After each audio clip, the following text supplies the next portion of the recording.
Hey friends, Powwow Guy, Rob Phoenix here. I want to talk a little bit about what's known as shadow people, also evil spirits, low-level demonic influences, that sort of thing. Typical Sunday, Palm Sunday talk. But one of the things, first let's start with this idea of shadow people. And it's possible I'm not using the word in the right context, but what I'm personally speaking of is when you experience that what they call sleep paralysis, and you feel like it's when you wake up in the middle of the night, but your body is still asleep, but your brain, your eyes are awake basically, and you wake up and you can't move. You're totally paralyzed. Your whole body is paralyzed. And what often happens during this experience is you see and feel a dark, shadowy presence coming into the room toward you. And it's terrifying. Years ago, and I'm talking probably 15 years ago, I had that experience several times. And I don't remember if it was like several times, right in a row, like one night, the next night, the next night, or if it was just over a period of time. I can't really remember. But I tried all sorts of things to remedy it, like sleeping on my side. I even switched and put my head down, like where my feet would normally be, and, just switched all these different sleeping positions and such. I tried putting a TV in my bedroom and have that on all night, thinking that might on some level keep me a little bit awake so I wouldn't fall into that deep sort of coma state. Anyway, since those days, I've had the experience just a few times, maybe three or four. I honestly can't remember or recall, but what I do know is that it's terrifying. It's a terrifying experience. And people from every culture around the world have experienced this same thing. Now, science has an explanation for it. They call it sleep paralysis. They say it's when your mind is awake before your body. That makes sense to me. I have no reason to dispute the science because I'm not a scientist. And then the shared hallucination of the shadow figure, though, I think is a little more problematic for science because, I think the theory is that we get in a state of panic and we feel like we're so vulnerable, we can't protect ourselves or move or run, so we think something is coming toward us. We kind of like our irrational mind sort of takes over because we're in like such a strange circumstance, this situation where we're completely vulnerable and completely helpless. And so our mind thinks something is coming toward us. So it's like a psychological thing that takes place. Could be it. But that could also just be science's way of explaining a very real, like it's a situation that's actually happening. And that's the scientific explanation, like it must be this. But really there could be a spiritual explanation for it. A lot of people are convinced there is. I'm open to either way. I don't want to believe everything is an attack by a demonic force. But at the same time, I don't deny the existence of demonic forces and negative entities and such. I believe there are many, many things in this world, seen and unseen, that could do us harm. I don't live my life in fear and paranoia, but there we go. So powwow, the tradition of powwow, has a couple of rituals and charms to address what I think might be this experience.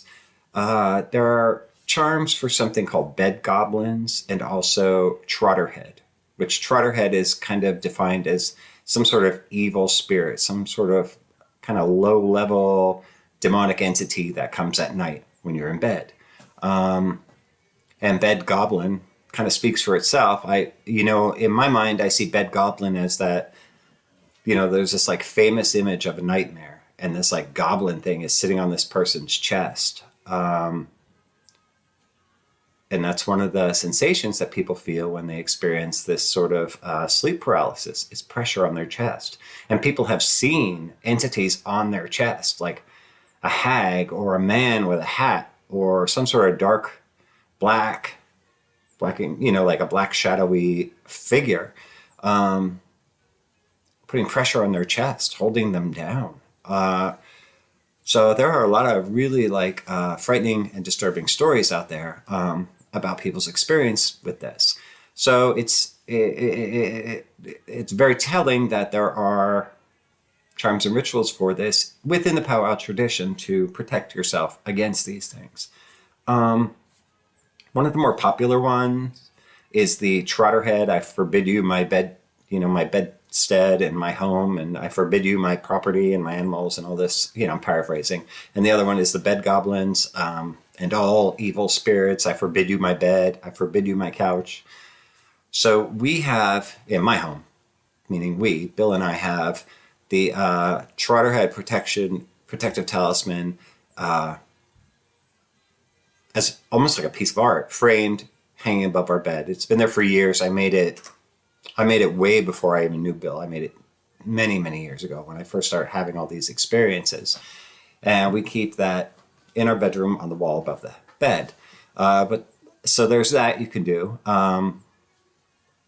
You can also, you repeat the charm 3 times using the baptismal name of the person experiencing the night terrors, or the bedgoblin, or the trotterhead, whatever it might be. You repeat that 3 times in that space, and that's believed to help. Some other things you can do to help protect yourself against this sort of entity or evil spirit or bedgoblin and trotterhead, even if those are different than the sleep paralysis shadow people, I still very much believe that there are spiritual beings and entities out there that, we don't know what their motivation is. But iron is another thing that's believed to protect against spirits that are formed in the natural world or the unnatural world or whatever. I have this this iron band that Bill got for me for our 6th anniversary for protection. And also I have a pastor friend. He's a pastor of a church. He's also a powwow and a hexenmeister. And this is a prayer bracelet made by Orthodox monks in Greece as a means of prayer and protection. So those are very special to me.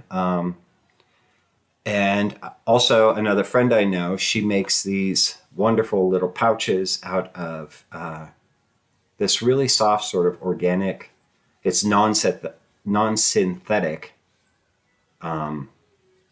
yarn. It's amazing. It's super soft. So inside here, I have a paper talisman for protection from night terrors, bedgoblins, trotterheads, shadow people, evil spirits. And, you wear this around your neck at bedtime and tuck it in. It's really soft. So you're not going to be uncomfortable with it all night long. So those are a couple things within the powwow tradition to protect from things of that nature. Also, one of the things I want to talk about, because this always comes up and it's a source of contention for people, but it is what it is. I did not create the tradition, is the powwows work against malevolent witchcraft. It's just what we do. So if somebody is out there threatening to harm another person with witchcraft, it's literally our calling by God to do something to help prevent them from being successful in doing that. Certainly, I'm not going to cause harm to that individual, because then that takes you into the realm of hexery. Remember I said once before, Pennsylvania German folk magic is like this spectrum. On the far left, you have the powwow, might know a couple things. Then you have the professional powwow and the browker, who's more out there, who more, has a sign up, like offering their services. Then you have the hexenmeister, who is the professional browker, but also works to remove malevolent witchcraft, fight off malevolent entities and such. And then all the way on the extreme right end of the spectrum, you have the hexen. Those are the witches. And they're not the same as the modern witches, the Wiccans, the neo-pagans, or people who self-identify as witches that are good people. We're talking about the historical definition of witch as understood within Pennsylvania German culture. They were called the hexen, and they worked with the devil. So our job as, well, hexenmeisters, really, General Powwow probably wouldn't take on this kind of work, but a hexenmeister would work against that malevolent, devil, Satan-inspired witchcraft. Because that's the definition of a hexen. It's a witch with ill intent that calls on the devil to give him or her power to harm another individual intentionally. That's what we're working against. So, yeah, recently I saw, this woman threatened a police officer, and she got all these charges put against her, but just in case, I'm going to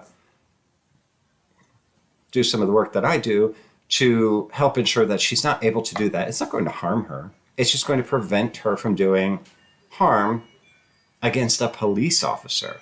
In my opinion, when somebody threatens to take away the safety of another person, they themselves have given up all rights to safety. I'm not going to hurt her. I don't want to hurt anybody, but I'm going to make sure she cannot harm an officer of the law. So that's where I stand with that. And I make no apologies for it. So anybody else who has a problem with that, if you're okay with harming police officers, then go for it. Anyway, also demonic influences. We have Christian tradition is filled with information about demonic influences. We have what's considered low-level demonic influences. They're like the minion demons, and that's what deliverance ministry is designed to battle. And then these higher-end demons on the demon hierarchy, that's where you get into things like exorcism rites and such with. But that's really more for trained clergy and such with. So anyway, I'm getting off track. The point is we do have within our tradition the means by which we can protect ourselves from the average kind of night terror, those evil, malevolent spirits that might cause us nightmares, that might cause that sleep paralysis, if that's what's causing it, a spiritual thing, that might attack us when we're at our most vulnerable, when we're asleep. We have those things to protect us. So anyway, there we go. Happy Palm Sunday, everyone. It celebrates the day that Jesus rode victoriously into Jerusalem and begins Holy Week. So love you all. God bless you all. And we'll talk very soon.